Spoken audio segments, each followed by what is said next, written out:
Eto na, munggo tayo for today.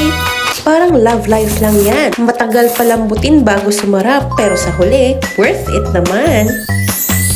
Simpleng munggo, pero simbolo ng pamilyang Pinoy. Matibay at masustansya at kayang magpakilig ng hapagkainan. Hugasan muna ang munggo, kasi kahit pagkain, kailangan ding linisin bago mahalin.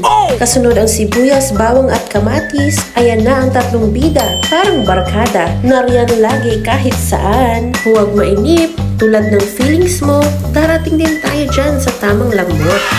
Ang munggo, titig na, masarap pa at siguradong nakakabusog. At syempre, halu-haluin mabuti yung tama lang para tamang timpla, walang labis, walang kulang. Parang pagmamahal, tamang timpla, tamang pag-aalaga, tamang-tama ang resulta. Kuluin para mas mainit. At ayan na ang simpleng unam na laging bida sa kahit anong araw. Munggo na may pata ng baka, laging the best. Parang pagmamahal, always the best at nakakapusog pa. Here we go! Ito na ang magpapakilig ng iyong hapagkainan kahit sweldo o sa oras ng petsa de peligro. Puro ka naman kain. Kain. Kain. Kain. Kapag stress, kain.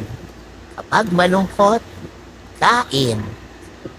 Kahit nga pag masaya, kain pa rin. Paano ka nang papayat? Tapos puro ka naman reklamo na ang taba-taba mo na. Hindi ka naman nag-e-exercise. Sige, kain pa.